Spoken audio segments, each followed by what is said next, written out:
Kiamat itu siapa yang bikin? Kita sendiri. Nah, agama yang sekarang percaya surganya di sono, mereka telah menciptakan neraka di sini kepada kehidupannya sendiri. Dan Allah itu sudah meriwain termasuk dari kaum Saba dulu. Mereka kan tadi satu kaum yang gemari pahlawan jenawi, rakyatnya hidup makmur. Dan ternyata kan kaum Saba itu di kita itu semuanya juga. Wonosobo, Pak. Wonosobo itu. Termasuk Ratu Boko, semua Bilqis kan Ratu Boko semua tadi.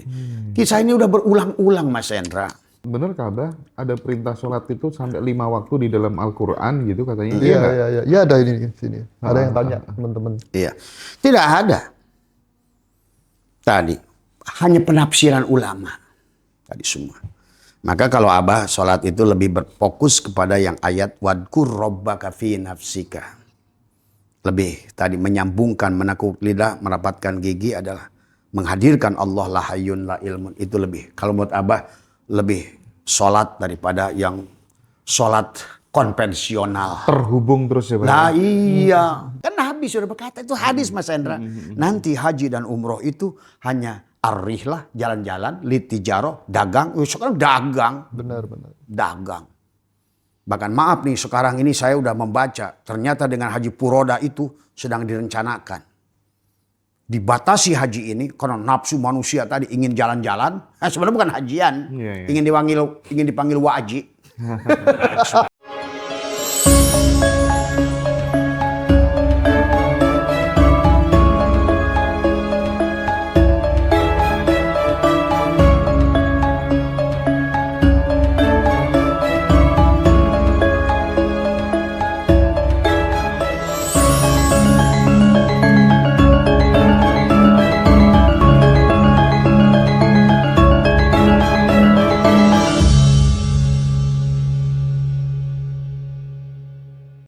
Bah, aku tertarik saat kemudian Abah kan berkeliling ya ke gunung-gunung, ke pantai dan lain sebagainya gitu. Aku pernah dulu menyaksikan dengan mata kepalaku sendiri seorang mursyid thariqah ngajak murid-muridnya di tepi pantai gitu ya, untuk kemudian dia seolah-olah sebagai panitia alam semesta. Untuk membedakan yang memang benar-benar ini murni sama gejala waham ya, karena itu murid-muridnya pada kayak kesurupan semuanya dan lain sebagainya gitu. Seolah-olah mereka mengklaim diri bisa mendatangkan bencana kemana-mana, membatalkan bencana di mana-mana gitu ya. Itu bagaimana, Bah? Sebetulnya memang benar. Abah setiap waktu itu negosiasi dengan mereka. Kata Abah, bahkan ada wacana dari mereka, ngobrol lah. Itu mungkin kata Abah juga omongan Abah itu bagi orang-orang yang nggak paham tuh pasti dianggap wah hayal gitu.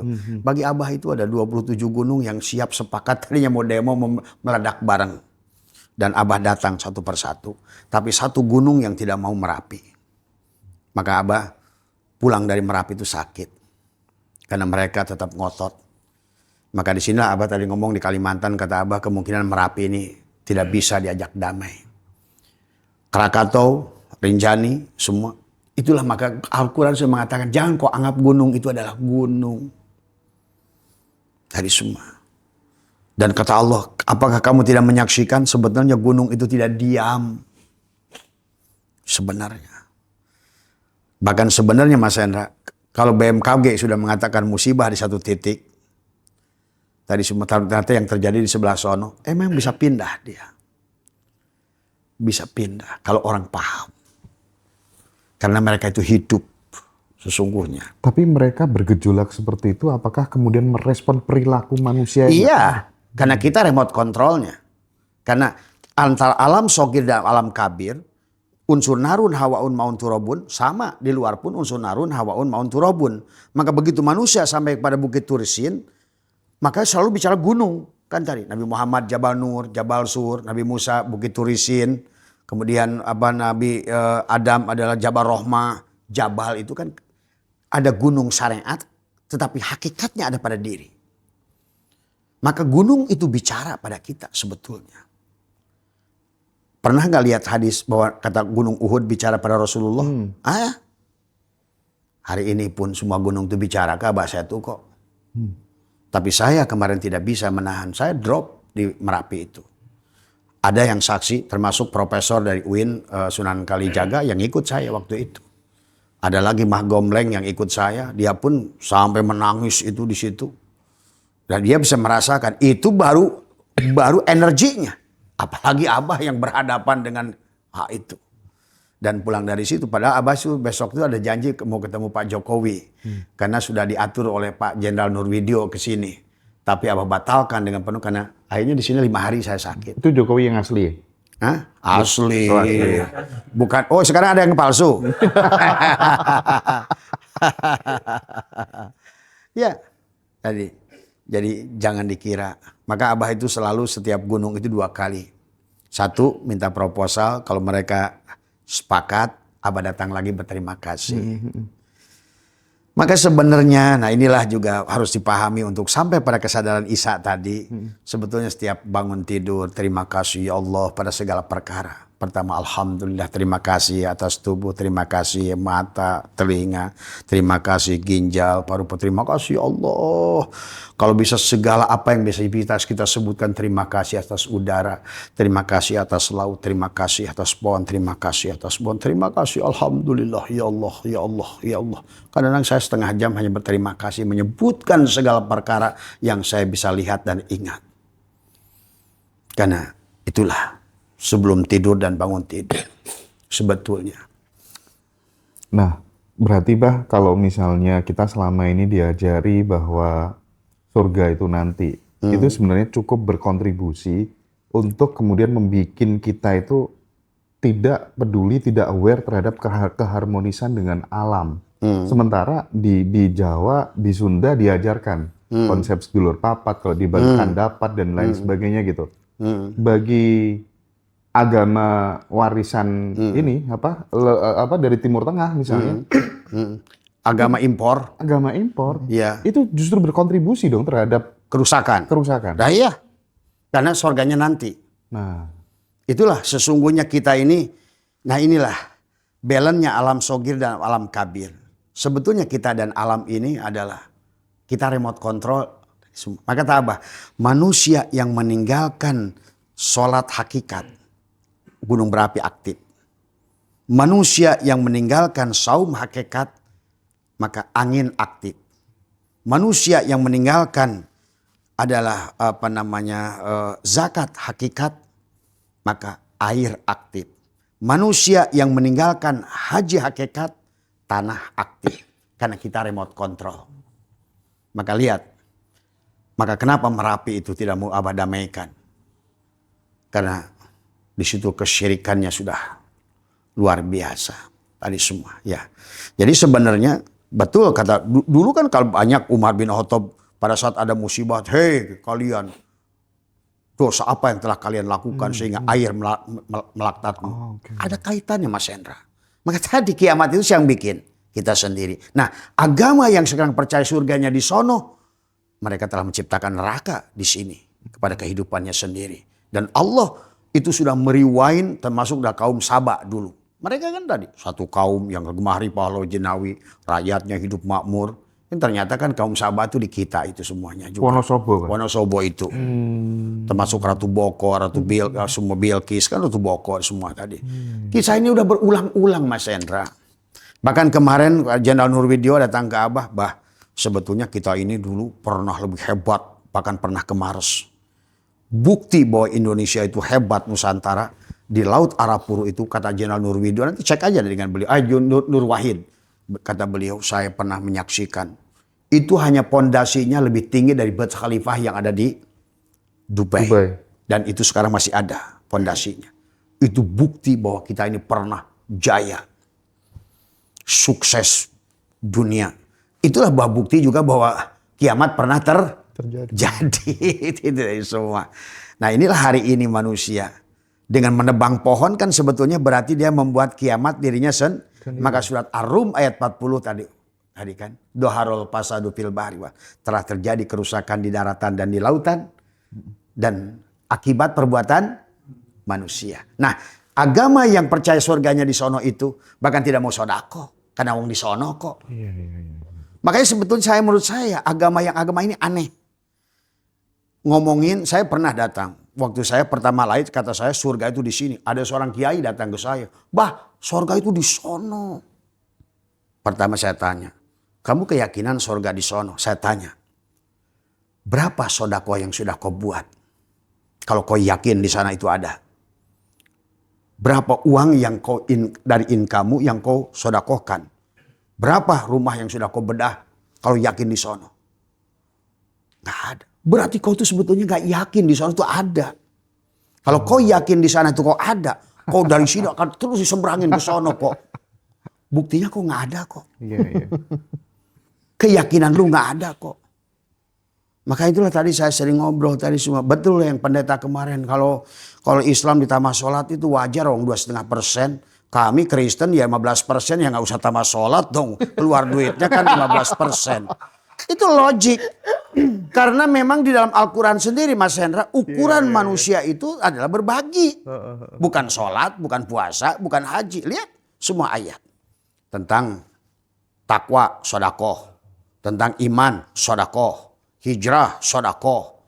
Iman yang sempurna, sodakoh. Khusyuk, sodakoh. Artinya sebetulnya tujuan kita beragama itu tadi balik lagi ke Isa. Rasa kasih. Ruhama ubainahum. Saling berbagi, saling menyayangi. Tanpa usah memandang siapapun kamu. Jangan lagi melihat kulit. Apakah ini anjing, ini babi, ini domba, ini apa, ini Kristen, ini Hindu. Lihat hidupnya. Maka Abah ajarkan tadi dua kan. Segala apa yang dari makhluk pandang syariat dan hakikat. Apapun yang menurut kamu jelek, buruk, menyerangmu, pandang hakikat. Lihat Allahnya. Ini tema yang paling saya suka ini, Pak. Iya. Jadi kan pernah ya, bukankah ada hadis qudsi ya? Iya. Aku dulu nggak punya pakaian, ya nggak? Aku dulu haus, aku dulu lapar, gitu kan? Nah itu kan mengajarkan kepada kita gitu bahwa output sosial itu menjadi lebih penting sebenarnya ketimbang kemudian celungkar-celungkermu itu. Gitu. Makanya tempo hari Abah pernah menyerang masalah penceramah hebat kan. Yang kata dia kalau seandainya tidak sholat, maka seluruh amal baiknya tertolak. Wong Qur'annya ngomong sebaliknya. Yang sholat, gagal sholatnya pada saat tidak berbuat baik. Nah. Kan kebalik. Iya. Maka sebenarnya kalau menurut Abah rukun Islam, rukun iman, rukun ihsan instrumen.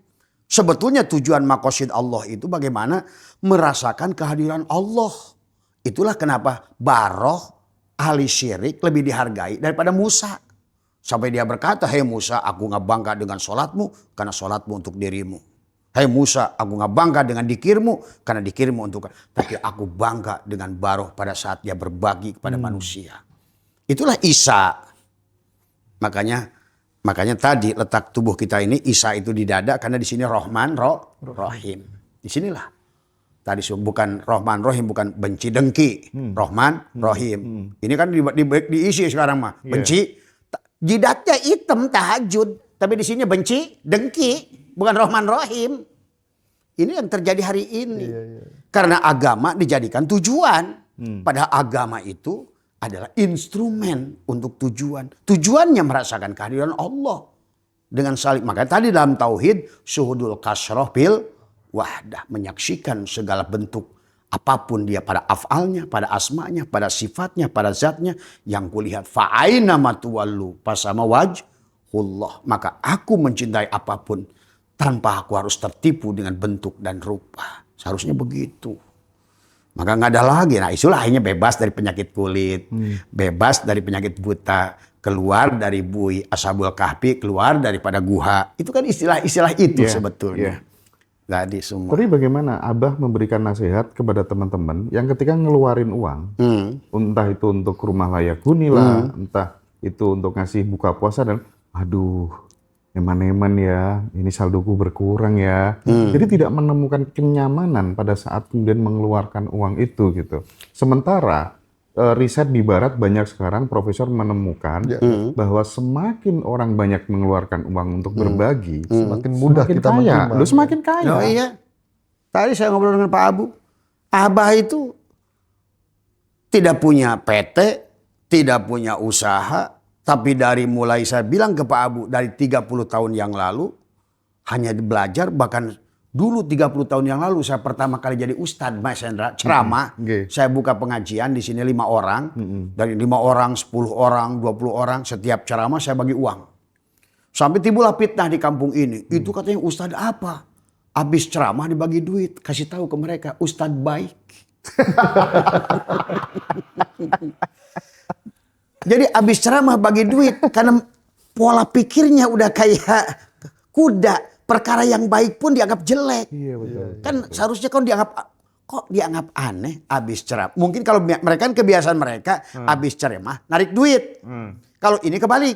Habis abah ngasih ceramah malah ngasih duit. Nah itu kan wah bid'ah ini kan gitu. Bid'ah dalam otak dia gitu. Berseberangan. Padahal kalau abah di sini dulu dari awal pun kata abah itu Mas Hendra di sini ngelatih orang sholat itu dari mulai. Bahkan masih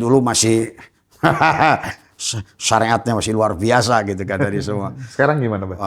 Sekarang kan udah sadar. Udah sadar. Tadi semua. Jadi, kalau makanya sebetulnya kalau udah ketemu kesadaran Allah tuh ngasih mudah kok. Sholat, puasa, haji. Cukup dengan jadi semua tuh.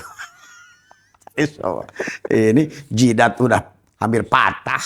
Masih Allahnya nggak ketemu terus di Mekah terus tadi semua. Inilah tadi semua. Inilah yang harus makanya kita itu harus naikkan kesadaran itu. Ini kalau orang masih di bawah diinjak-injak terus, pusing terus, coba kamu naik. Akhirnya kamu akan menikmati. Dan itulah sorga. Maka kata Nabi kalau sudah sampai di sorga semuanya indah, nggak ada sholat, nggak ada puasa. Di sorga itu nggak ada. Siapa sorga itu? Allah lah sorga itu. Bahkan nggak ada lagi khamr haram, babi juga. Ayo. Cari surga, Mas. Nah iya. Sebetulnya. Iya, Pak Kojem sekarang ketularan berani ya. Iya. Kalau ngomong, iya. Sudah speak up sekarang. Iya dulu kan saya saya bilang nih Pak Kojem tuh. Karena masih tadi ya sebetulnya belum al-mutu qabla tamutu bener itu. Sebetulnya orang siapapun Mas Hendra kalau udah mati nggak ada takut kok. Iya. Nggak bakal takut. Nggak usah didesain berani itu. Berani itu muncul di diri kok sebenarnya. Iya. Pada saat kalian la yamliku li nafsi nggak ada tadi kayak sodakoh tadi.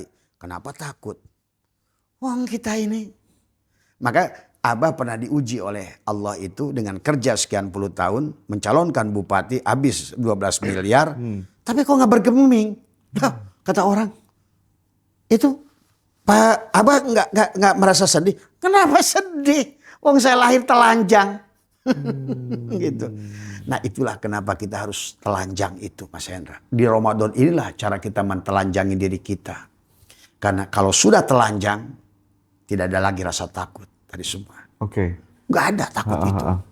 Ngomong soal berbagi, Bah. Kan menurut pandangan masyarakat umum, ketika misalnya dirimu udah sukses, terus kemudian kamu nakal nih, punya simpanan lah, ke tempat hiburan malam lah, atau kemudian dan lain-lain, pasti hidupmu hancur. Tapi banyak Bah yang kayak gitu malah justru naik terus. Gimana dong, Bah? Nah, tadi kita ngobrolin bab pernikahan. Sama siapa ya? Mas itu ya? Tadi semua. Kan sekarang ini kata saya, di kita ini nikahnya pakai KUA. Iya. Didoain banyak kiai. Betul. Kendurinya rame. Tapi kemudian kenapa akhirnya banyak KDRT. Bahkan terjadi kawin cerai, saling siksa. Bahkan saling bunuh di kita ini. Tapi kata dia, kenapa ya di Korea, di Jepang, di Eropa nggak ada KUA. Kawinnya nggak rame-rame, nggak pakai doa, anaknya sukses, keluarganya bahagia, gitu kan tadi semua. Nah, inilah yang harus kita pahami. Termasuk kata saya, kenapa satu hal yang tidak oleh dimansuk satu ayat dalam Al-Quran itu adalah auma malakat aimanuhum itu. Inilah sebetulnya bab yang sebetulnya Imam Hanafi kenapa kawin itu tidak perlu saksi dan wali. Karena hakikat nikah itu harus dipahami sebetulnya. Cinta. Tadi kembali lagi kalau Isa udah lahir. Bukan masalah di KUA-nya sebenarnya. Terus emang Allah butuh KUA? Enggak, coba. Sebetulnya kalau ngerti Tuhan yang Tuhan. Tuhan yang mana butuh KUA Mas Hendra? Maaf ya. Ini kita bicara dewasa ini. Betul. Bukan kita mau narrow minded yang mau debat masalah pikir. Bukan. Coba kamu pikirkan. Apa Tuhan tuh butuh KUA? Wong nikah kita di Islam saja hari ini belum, baru hari pada menikah baca ta'li talak. Kalau 6 bulan, kalau tidak ada ini udah saling ancam. Coba. Maka saya berkata di Eropa itu saya menyaksikan bahkan mereka sebetulnya kelihatan mungkin menurut fikih salah. Tetapi mereka menemukan esensi daripada isi Al-Quran tentang bagaimana pernikahan itu. Makanya wa min ayatihi an khalaqalakum min azwajan litaskunu ilaiha. Jadi secara nuraninya sebetulnya banyak sekarang orang kalau menurut saya nikah dan kawin tapi mereka itu zina. Kalau berdasarkan bahasa Al-Quran. Setuju. Iya. Tapi mereka yang timbul ruhamau bainahum datang dengan cinta. Dia jaga keluarganya. Maaf ya barangkali. Kemarin ada juga tadi malam tuh, ada juga yang nanya tuh di Kalimantan. Nanti anaknya anak siapa kalau kayak begitu? Kata saya sebenarnya hari ini pun walaupun kamu dikawinkan oleh KUA. Kamu itu tidak memiliki anakmu. Maka jangan aneh kata saya. Kamu kayak kemarin ada tuh kasus di sana. Orang nikah 18 tahun. Dinikahkan oleh ulama. Saksinya bahkan karena orang tua saya ini orang kaya. Ulama dihadirkan. Doanya banyak. Sampai hari ini saya nggak punya anak. Pembantu saya anaknya. Dia nakal di kebun pisang malah hamil. Nah. Terus kata dia Tuhan bagaimana ini aturannya. Iya. Nah disinilah sebenarnya adalah. Tuhan itu nggak pengaruh pada saat pernikahan.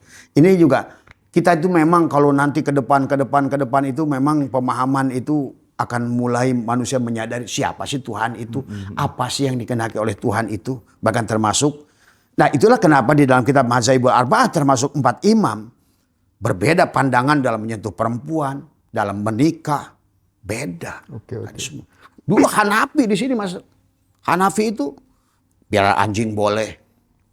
Semua. Iya. Yang kemudian tiba-tiba terjadilah penguasaan penjajah tadi semua. Ini Mas Hendra. Orang yang sudah lewat KUA aja tidak ada jaminan kalau Iya. nggak dioplos. Enggak. Dan jangan-jangan itu cuma sekedar bisnis. Nggak ada dijaminan kalau nggak dioplos sama laki-laki lain atau. Nah itu. Inilah yang sekarang ini ke depannya makanya kita ini tidak boleh lagi beragama itu dengan narrow minded tadi semua. Oke. Maka pahami Tuhan, jangan lagi kayak tadi, jangankan urusan kawin begini kata saya. Wong udah jadi Musa, jadi Rasul, emang ada SK-nya. Maka kemarin tuh ada yang bertanya bagus di Kalimantan itu. Gimana cara penunjukan dulu Nabi dan Rasul? Siapa yang nunjuk? Apakah kayak Mas Roji, apakah dulu itu Nabi itu benar ada orangnya ataukah hanya sebatas? Ya memang hari ini nggak ada buktinya kok. Adapun yang ada bukti-bukti itu ternyata setelah kita telusuri dengan filologi, kertasnya tidak sesuai dengan zamannya. Batunya kita cek, ternyata batunya, contoh makam Paqih Muqaddam yang ada di Yaman itu. Kan begitu dicek dengan, nah inilah maka hari ini sebetulnya akhirnya nggak ada bedanya aja di kita adalah makam itu dibuat untuk bisnis kan tadi semua. Maka kisah-kisah sejarah nabi-nabi sebelum itu, walaupun ada, nggak ada masalah. Secara sangat misalnya ada gitu kan tadi. Toh sebetulnya yang harus lebih penting daripada itu adalah bagaimana menempatkan mereka pada kita. Nih kontentannya nih Agus nih orang sini nih. Ya. Di sini itu jemaah kita ini semua nikah dengan baik-baik, kawin dengan baik-baik. Tapi hampir 90% para jemaah itu tadi merasa komplain dengan pernikahannya gitu kan tadi. Kenapa coba? Istrinya nggak mau ditiduri. Maka kata saya, istrimu yang tidak mau ditiduri atau melayani suaminya dengan terpaksa itu zina sebetulnya. Sebenarnya. Kalau secara hakikat tauhid. Karena nggak selaras. Nggak selaras, betul. Dulu, pernah nggak masih ada dengar tuh? Ada seorang dokter membuat disertasi. Membeli pelacur 500.000 asal akadnya. Dia selama dia setuju dan dia ikhlas. Sebetulnya nanti akan ke situ nanti itu pemahaman itu manusia itu. Bagaimana saling menyayangi. Kembali lagi, Isa dilahirkan. Ruhama ubainahum. Memang untuk sementara ini agak frontal mendengarnya. Betul, frontal. Betul. Dan kita kalau tidak move on, belajar dewasa, memahami. Kapan? Jadi Abah itu mengajak pola berpikir dulu. Jangan dulu nolak gitu loh. Maka kenapa di dalam Islam ada kaidah usul fikih. Dalam kaidah usul fikih itu nggak ada yang salah Mas Hendra. Tadi semua. Ya contoh, makan daging babi haram nggak? Kalau menurut pengertian sekarang? Haram. Haram. Tapi pada saat satu tempat ada musibah, tidak ada makanan kecuali babi, boleh dimakan nggak? Boleh. Boleh. Bahkan boleh nggak kita makan tubuh kita? Secara fikih pada saat tidak ada makanan? Boleh. Tuh. Kan sekarang orang ribut masalah vaksin aja contoh. Ini dari babi. Wong makan babinya saja kalau nggak ada makanan lain boleh kok. Inilah bahwa sesungguhnya based on condition. Fikih pun sebetulnya based on condition. Situasional. Tadi semua. Bahkan kalau kita naik kapal bertiga, misalnya terapung, datanglah di pulau. Mas Rojik, jangan Abah dulu yang mati. Mas Rojik mati duluan. Nah gitu. Saya sate dia. Nah, gitu. Kan boleh menurut fikih itu. Kenapa? Karena kita ada kaidah usul fikih mendahulukan yang lebih mempertahankan nyawa ini. Kan sekarang kemarin masalah vaksin itu ribut. Ini babi. Kata saya, kalau masih ok-okan aja. Kalau memang harus dimakan, itu obat. Mempertahankan nyawa. Mempertahankan yang lebih wajib, itu lebih wajib daripada kita. Karena tadi dalam wajib ada yang lebih wajib kan dalam hukum Islam itu. Maka dalam hukum pun sama tadi. Nah, cuma yang saya sering ajarkan adalah sekarang ini kesadarannya, wong jangan kayak pandangan Imam Mujtahid yang dulu 1000 tahun yang lalu itu mutlak dipakai sekarang. Pandangannya beda, Mas Hendra. Di pandangan mereka itu nggak ada Mercy, nggak ada Harley Davidson, nggak ada semua. Hari ini tentu beda. Maka tadi kita lagi bicarakan ada seorang kiai lagi yang kasus lagi di Sukabumi kan meniduri santri lagi. Ada tadi teman saya lagi Mas Hendra itu. Ya ampun. Teman saya kenal. Saya ngobrol sama temannya tadi. Apa yang terjadi dengan dia? Inilah saya bilang tadi. Pada saat kamu jago dalil, baca Quran, baca ini, bisa ilmu nahu, sorof, bisa kitab-kitab gundul. Tapi senjatamu itu masih ketapel untuk hidup di zaman ini. Maka syariat yang dibangun dari dulu, yang diaji oleh mereka itu untuk zaman hari ini tidak cukup imun, Mas Hendra. Sebelum menyaksikan Allah pada segala apa yang ada. Pada fiilnya, pada asma'nya, pada sifatnya tadi. Jadi setiap zaman itu membutuhkan senjata yang berbeda. Tahun 10 November 45 kita menang lawan Malabi dengan bambu runcing. Saat itu. Coba sekarang Iran pakai bambu runcing lawan si Trump. Mati konyol semua. Konyol. Dah, itulah kenapa kita ini dalam segala hukum kepada manusia. Apalagi fikih. Nggak bisa fikih. Nah tadi juga kiai yang dari MUI kan laporan masalah sholat. Bener juga Abah ya. Sholat yang dulu tuh kayak gimana sih? Tuh kan lu mulai ragu. Sholat lu kata gua. Gitu kan tadi. Dia kiai loh. Tadi ada yang tanya di Telegram buat Abah. Bener kah Abah ada perintah sholat itu sampai 5 waktu di dalam Al-Quran gitu katanya? Iya. Iya ada ini di sini. Ada yang tanya teman-teman. Iya. Tidak ada. Tadi. Hanya penafsiran ulama. Tadi semua. Maka kalau Abah sholat itu lebih berfokus kepada yang ayat wadkur rabbaka fi nafsika. Lebih tadi menyambungkan, menakuk lidah, merapatkan gigi adalah menghadirkan Allah la hayyun la ilmun. Itu lebih. Kalau menurut Abah lebih sholat daripada yang sholat konvensional. Terhubung terus ya Pak? Nah iya. Kan sekarang ini sholatnya tadi Allah ada di waktu duhur. Tapi habis duhur ke asar, Allahnya nggak tahu kemana dulu kan gitu. Ada lagi waktu asar, jadi semua nggak tahu waktu duhur ke asar mungkin Allahnya mancing dulu kali kan gitu.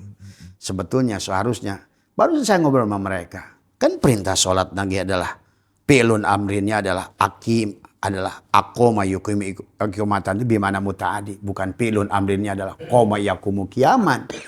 Buat apa kamu berdiri tapi tidak sholat? Sama hari ini banyak orang yang iftar puasa tapi iftar. Dia nahan makan perut dan semua. Tapi hanya puasa ular tadi semua. Maka habis lebaran balik lagi jadi ular tadi semua. Ya. Inilah Nabi sudah berkata dalam kitab Sirul Asrar dan Sabul Qadir sudah menyebutkan tentang sholat. Syariat hakikat. Saum syariat hakikat. Haji syariat hakikat. Nah kalau bicara syariat tentu setiap zaman akan berbeda Mas Yana. Tapi hakikatnya sama nggak? Sama. Itulah yang harus dipegang. Yang tidak berubah itu hakikat. Karena syariat itu adalah hanya ibaratkan adalah cara. Thariqat itu adalah jalan. Hakikat itu tujuan masalahnya. Maka sekarang banyak orang ribut tentang cara tapi nggak nyampe tujuan. Tadi semua.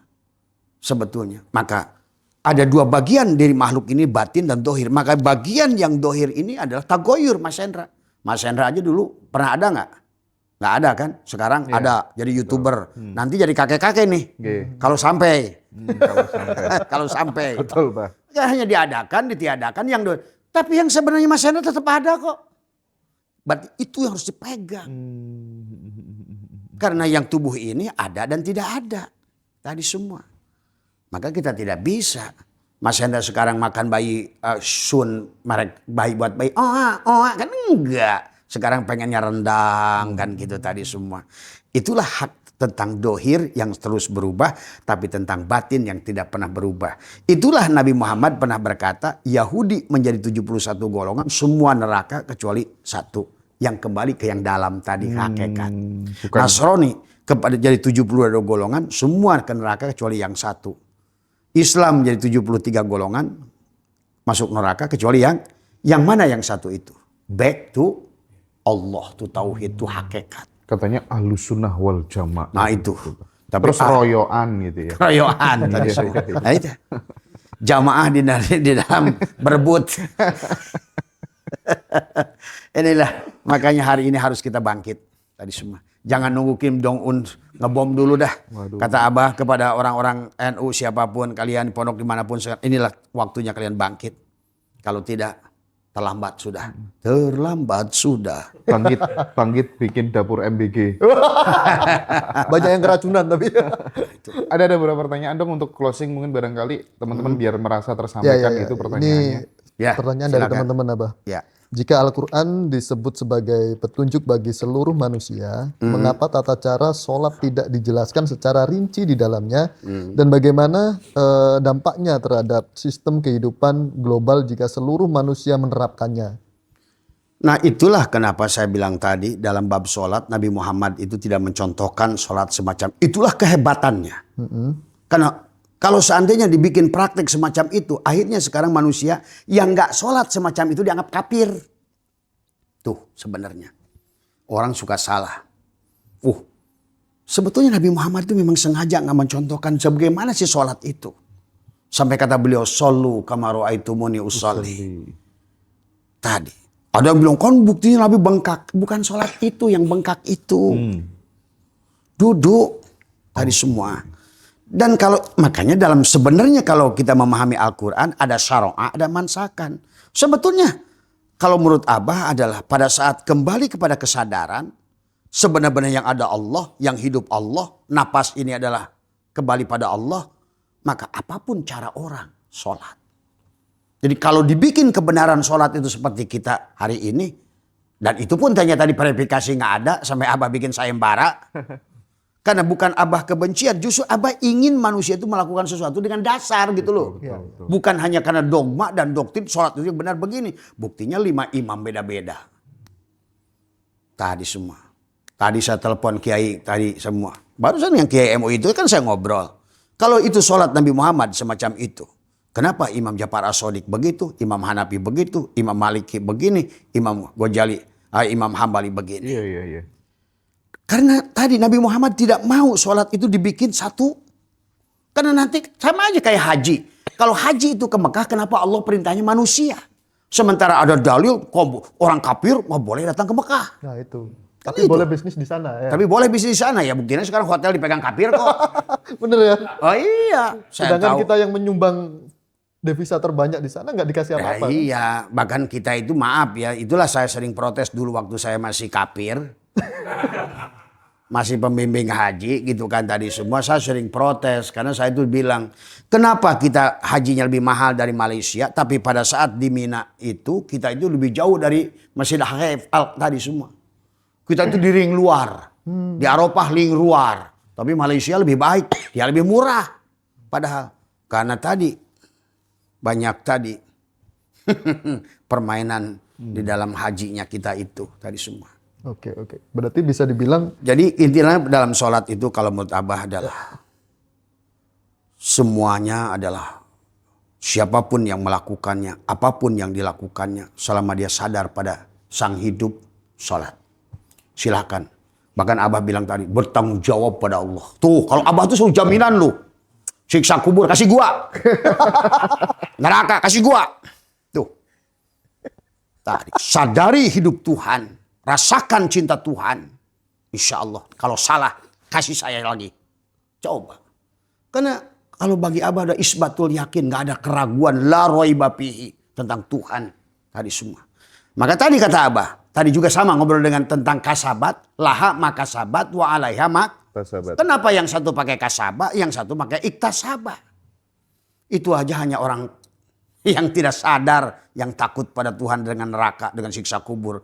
Kasabah dengan iktasabah, wajan fa'ala dengan ifta'ala. Yang satu menghasilkan asoba, yang satu untuk dosa itu, untuk neraka itu harus ijtihada, berjuang untuk dosa. Saking bagaimana kita melawan Allah yang sudah menjadikan kamu calon surga, kamu ingin ke neraka gitu, harus berjuang nggak? Berjuang. Maka betapa anehnya orang takut ke neraka. Dengan bahasa laha maka sabat wa alaya maktasabat. Kata Allah, hei manusia, kamu tuh untuk neraka harus berjuang sungguh-sungguh lu. Untuk melawan, menciptakan dosa itu. Kenapa? Karena setiap kamu sadar aku, kepalaku tuh 70, 700. Bahkan tak terhingga cintaku padamu. Terus di mana Allah akan menyiksa kita? Itulah yang Abah jaminan. Kalau di kubur itu dikasih gua. Kalau di sana itu kalian neraka, well jahanam, kasih gua lah semua dah. Apa-apa dah. Siap. Karena sayalah. Aku yang aku sejati. Aku kenal diriku. Hanya ada akulah yang aku itu. Oke. Tapi statement Abah yang paling menggetarkan itu adalah tentang itu menjadi haji tanpa berhaji. Dan itu mendorong orang untuk peduli kanan kiri. Benar. Oh, itu tuh. Ini semoga teman-teman menyaksikan dan sadar ya Mas ya. Dengan apa yang disampaikan Dan Abah. anugerah untuk bangsa ini. Karena baru Biar gak dibodohin terus satu gitu. orang yang berani ngomong Betul. kayak gini dengan vulgar gitu loh. Kata saya bahkan ke kiai kemarin yang hadir dari orang tadi semua. Kalau kalian menganggap haji itu harus ke sana. Dan saya siap menanggung dosanya di hadapan Tuhan kamu dan Tuhan saya. Coba sekarang rubah cara kamu. Kasih uang. Kan sebetulnya sholat pun sama Mas Hendra. Cuma kan istilah saya kenapa sholat itu assalamualaikum ke kanan warahmat wabah. Harusnya kamu harus selamat dan memberikan keselamatan di kananmu. Memberikan rahmat kasih sayang dan keberkahan. Makanya min asari sujud itu setelah sholat itu sodako nggak ke kananmu ke kirimu. Karena selalu Tuhan itu bicaranya adalah. Makanya kenapa? Semua agama, maaf termasuk Surawisesa kata Abah juga. Kenapa benderanya begini? Satu vertikal, satu horizontal. Tidak ada vertikal tanpa horizontal. Tidak ada ibadah kepada Allah tanpa ibadah pada manusia. Benar. Termasuk juga kenapa Isa dikaitkan dengan salib. Karena satu vertikal, satu horizontal. Quran pun begitu. Makanya dalam perintah sholat itu dengan zakat. Tidak ada kata Nabi la sholata liman la zakatalah. Tidak ada sholatmu tanpa kamu berbuat sosial. Sebenarnya. Jadi apa sholatmu itu? Mantap. Apa puasamu itu? Apa hajimu itu? Maka kata Abah, kalau seandainya saya minta sekarang Pak Nazarudin 70 triliun. Jangan dikasih tadi buat modalin sih. Sana yang surplus terus. Nah, itu. Iya. Yang dikasih nanti ke Sitram untuk nyerang kita balik. Tadi semua. Mending kita bagi-bagikan kanan kiri menyelesaikan problematika kehidupan bangsa ya Pak ya. Itu. Enggak perlu MBG ya. Anggaran perlu. pendidikan diambil segitu banyak. Ini malah pendidikan 40%, kesehatan 20%. Padahal indeks pembangunan manusia itu adalah pendidikan dan bahkan duit katanya buat zakat ini sekarang buat MBG lagi. Bahkan rencana ini juga termasuk sekarang dam tadi. Jangan-jangan kata saya nih buat MBG lagi. Iya, katanya nenek-nenek mau kasih MBG juga. Nah iya. Tapi yang harus kita pahami adalah karena ada target pengurangan manusia. Hati-hati satu saat cara membunuh paling mudah. Dengan makanan. Ya. Makanan. Coba. Kita nyumbang 17 triliun ke Trump, BPJS dicabut. Kasihan nenek-nenek mau ke rumah sakit nggak bisa tadi. Beritanya seperti itu. Pak. Ini kan sedih saya. Sedih dengan ini. Maka marilah saya. Makanya kata Abah juga udahlah. Kata Abah yang terakhir ini semua. Kalau kalian misalnya takut masalah urusan siksa kubur, neraka, apa haji, ngaku sana ngahaji. Semuanya dosa kalian Abah tanggung. Asal uang untuk itu, ayolah saling menyayangi. Masya Allah, luar biasa. Mantap, mantap. Saya jamin. Karena saya yakin dengan Tuhan saya tentang kasih sayang, cinta, berbagi. Jangan pandang agama apapun, suku apapun. Pandanglah. Kalau kayu sudah jadi meja, jadi kursi, pandanglah hanya kayu. Tak usah lagi kau melihat, oh itu Jepara, oh ini kayu bakar. Kayu. Oke, Bah, sebagai closing, Bah. Ya. Andai kata semua orang di kampung-kampung, meskipun nggak berangkat haji ke Mekah, tapi dia sibuk bergelayut dalam pikirannya tetanggaku yang mana ya yang besok kesulitan makan ya, maka dia sudah haji tanpa berhaji. Betul. Bahkan 7 kisah haji mabrur, tak satu pun yang pergi ke sana, Mas Hendra. Termasuk yang paling masyhur adalah Abdullah bin Abdul Mubarak tuh. Waktu Nabi haji wada. Nabi, hei sahabatku, saudaraku. Hari ini tidak ada dari haji kita menjadi haji mabrur kecuali seseorang yang bernama Abdullah bin Abdul Mubarak yang dia justru tidak tawaf bersama kita, tidak sa'i bersama kita, tapi dia betul-betul melaksanakan haji. Menyayangi tetangganya yang sakit, membantu tetangganya yang sakit. Kurang apa sebetulnya? Karena memang dari awal pun haji ini bisnis, Mas Hendra. Dan Nabi sudah mengatakan haji ini arih lah jalan-jalan. Kata saya kalau mau jalan-jalan ke Hawaii aja sekalian ke Malang. Daripada ke Mekah ke sana itu hanya sebatas ngayakan Salman saja untuk kirimin ke Amerika. Tadi semua. Ya. Nah, kenapa nggak ke Bali aja tadi semua? Kalau arih lah litijaroh. Kan Nabi sudah berkata, itu hadis Mas Hendra.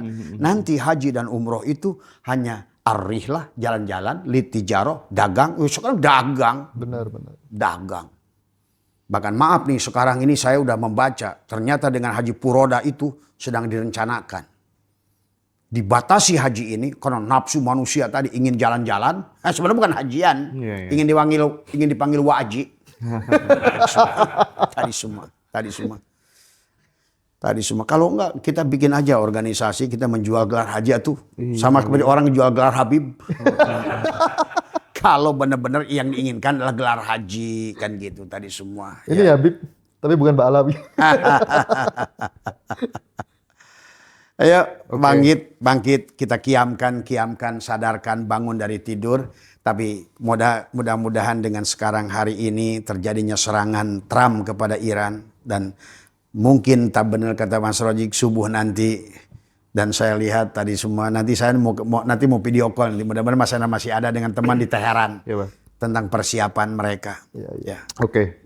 Saya bersyukur sekali dari 2017 sampai 2026 ini itu sebenarnya semua narasumber di Ngaji Roso itu sudah galau, udah resah, gelisah tentang fenomena haji ini. Tapi tak satu pun dari mereka yang berani ngeder seperti Abah Setu. Iya, benar-benar. Jadi saya mikir, ya apa ya sing wani gitu kan.